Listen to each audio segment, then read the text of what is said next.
And we revamped, and I was instrumental in starting the new website. Today, if you see the website, it has every single activity what the RSSDI does, not only in terms of just showing what we do, but it has opportunities for people to collaborate, learn, educate, research, and everything today is available on the website, and I urge each one of you to go to the website.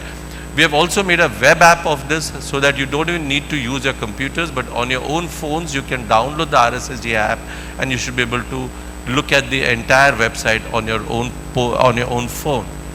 These were the enhancements that we did, and I'm sure you'll know. But one of the things that we did was, in collaboration with Breakthrough T1D, the former GDRF, we created a type 1 diabetes platform. We do know that today in India we have the largest type 1 population in the world, and we wanted to see that we can handhold all our type 1 population. And this has been a huge resource for patients with type 1 diabetes that you can look at, and hope that you can give this to your type 1 patients and they'll find value and how they should look at all the resources to help them manage their to manage themselves. We believe in democracy, and earlier we used to have the ballots, but we said that every member of RSSDI is important to us.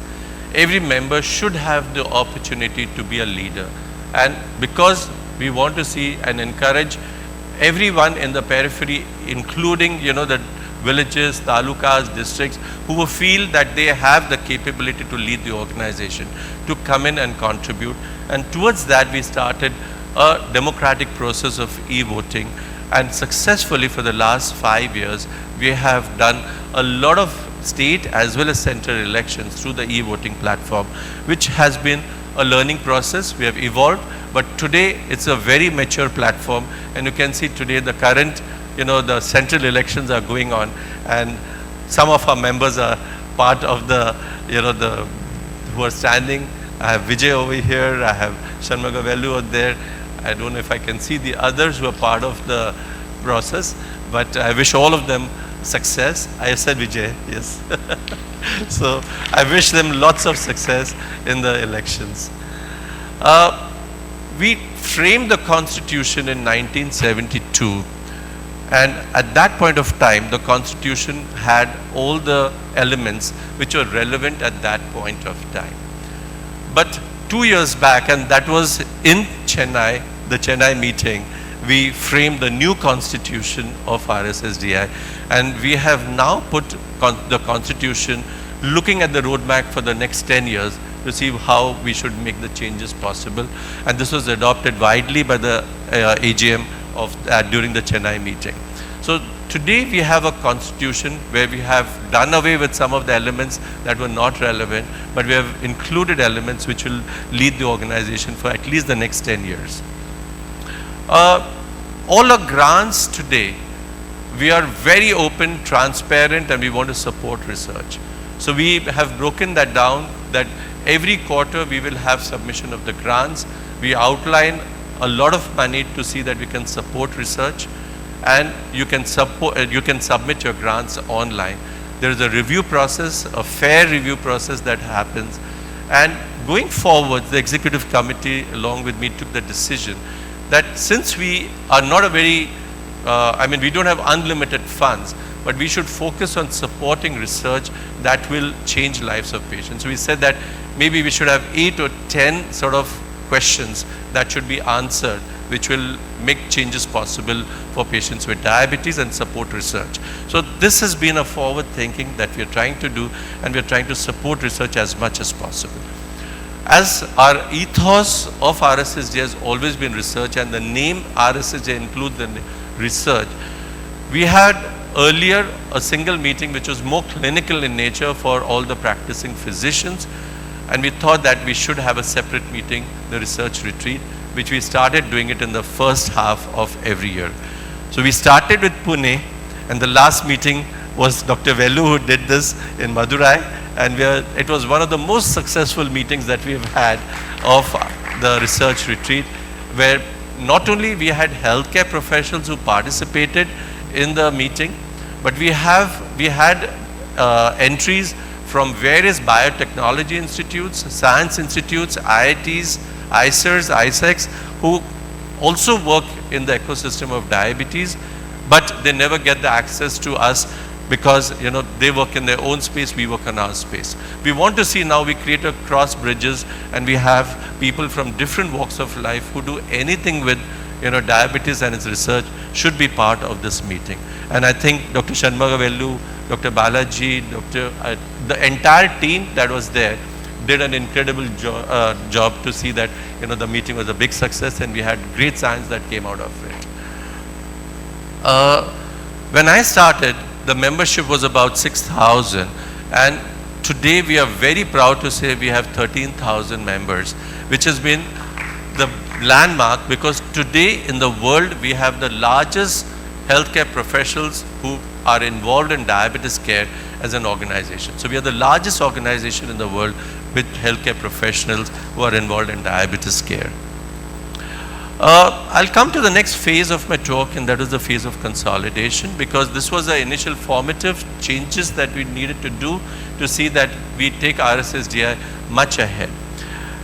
Reaching the masses was very, very important, because as an organization we cannot be limited to only the metro cities or the urban areas. For us, diabetes care lies in the rural belts and the tier 3 and tier 4 cities. That's where the resources are limited, the expertise is limited, and as an organization it is our duty to see that we reach out to all the masses who are right there, who need us most. And we had a number of things that we did as a consolidation processes. We did the district coordinator network, and every district today is represented by a coordinator which has been trained by RSSDI, and every state has contributed district coordinators, and we're trying to enhance this further all the way up to the talukas also. We've got the village adoption program, and with the village adoption program we are trying to see that can we put down minimum care standards in every village, and we've had TAMILNADU contribute a lot of villages which they have adopted, as well as UP, Maharashtra, Rajasthan, so many states who have been contributing to the village network so that we can bring some minimum care in the different villages of the country. And today social media has become a very important platform, because people look at social media platforms, and I thought that RSSDI should be on the network so that the world follows us. I've not put the slides, but we've had all the world's leading organizations who are following us as to what RSSDI does, and this is just an older slide on the followings that RSSDI has. We've reached out to patients through our diabetes bites, and during troubled times we've also used the media like NDTV and others who have, where we've given interviews. Number of programs to reach out to the masses has been through the TV medias, and I think as a knowledge partner, a lot of TV medias reach out to us.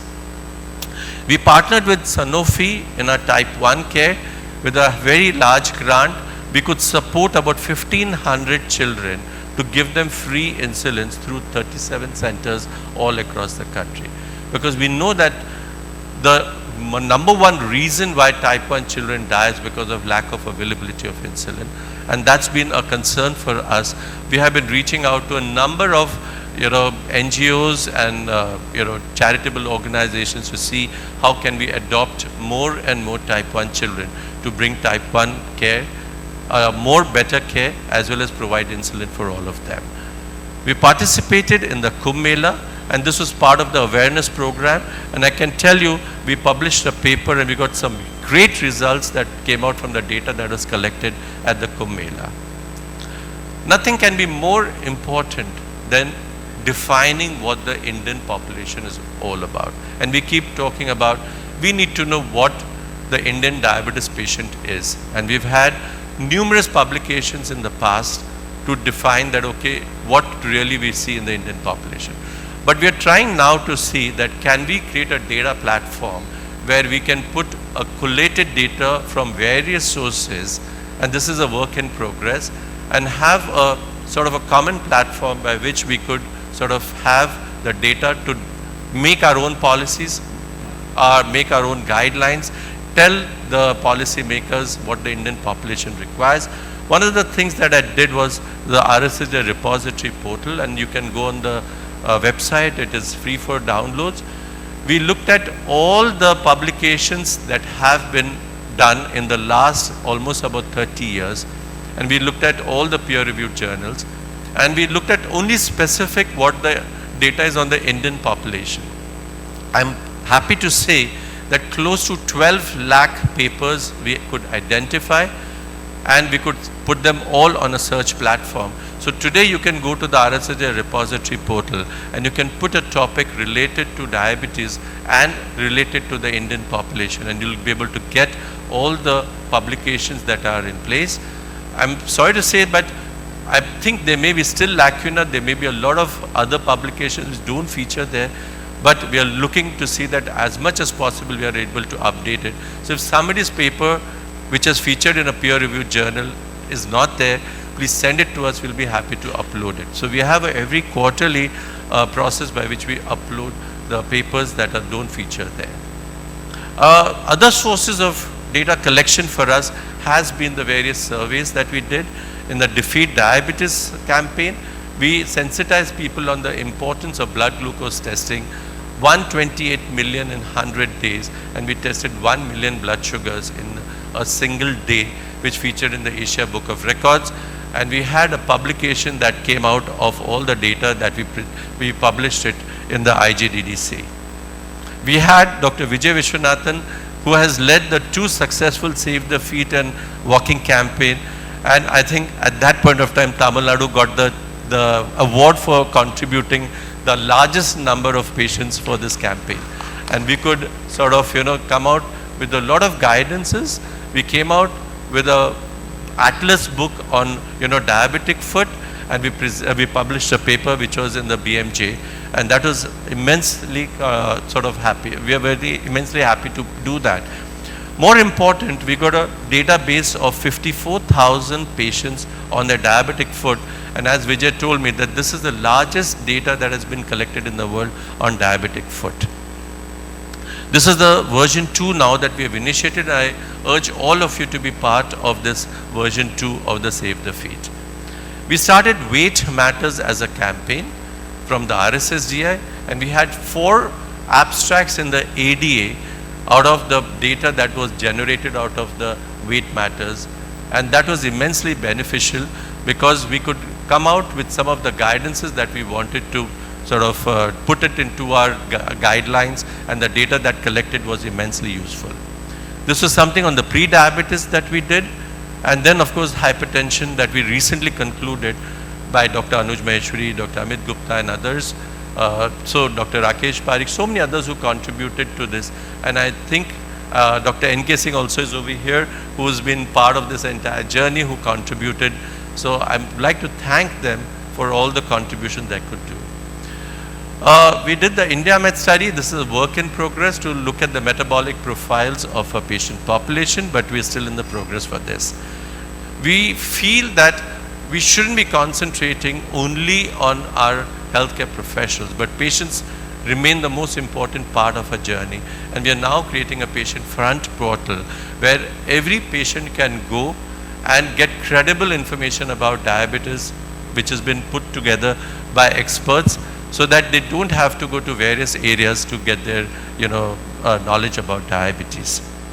Education, publications, interactions are always the key to success, and we've now got a very robust e-learning platform where we learn, where we do a lot of learning processes, and Dr. N.K. Singh over here runs the case files on that, and I'm immensely thankful to him for making all this possible, along with Shanmugavelu and Pratap Jetwani and so many others who've been sort of